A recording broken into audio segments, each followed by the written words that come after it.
আজকে আমি যেই জায়গাটা নিয়ে কথা বলবো সেটা হচ্ছে রোজ গার্ডেন। আর এই জায়গাটা কম বেশি সবাই চিনে, আর আমাদের ফ্রেন্ড লিস্টে সবাই কম বেশি এই জায়গাটায় গেছে। আমরা দুইজন হয়তো বাকি ছিলাম, আমি আর আমার ফ্রেন্ড, তো আমরা ঢুকে গেছি দেখতে। রোজ গার্ডেনে ঢুকেই দেখলাম কাপল আর কাপল, আমরা তো কাবাবে হাড্ডি। ওদের হয়েছে কবে আমাদের হবে। তারপর দুঃখ ক্লান্ত ভরা মন নিয়ে আস্তে আস্তে উপরে উঠে এই সুন্দর জায়গাগুলো এক্সপ্লোর করতেছিলাম। বেরির কপালটার মতো যদি আমার কপালটা হইতো তাহলে তুমি এরকম একটা বাড়ি পেতাম।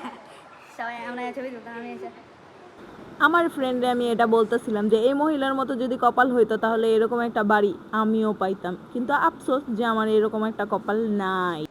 তারপর আমার বন্ধু আমাকে সান্ত্বনা দেওয়ার জন্য বলতেছিল, থাক, কপালের দোষ দিয়ে আর কি করবি, চেহারারও তো দোষ আছে রে। আমাকে সান্ত্বনা দিল নাকি বেজ্জতি করলো এটাই বুঝলাম না আমার বন্ধু।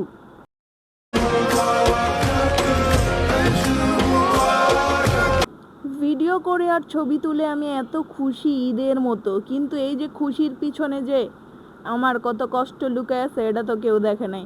ভিডিও করতে করতে আর ছবি তুলতে তুলতে হাঁপায়ে গেছি, এটা আমার বন্ধু আবার রাইখা দিছে। এত রোদ, বিশ্বাস করেন। দেখেন জায়গায় জায়গায় সবাই খালি সেলফি তুলছে, কেউ কাপল, কেউ এমনি। আমি তো হচ্ছে আসছি সিঙ্গেল আমার ফ্রেন্ডকে নিয়ে, বুঝছেন। দেখুন এই আপুটি 10 দিন খাইনি, একটা আচার পেয়েছে। এই তো এইটুকু একটা ছোট্ট মিনি ব্লগ ছিল।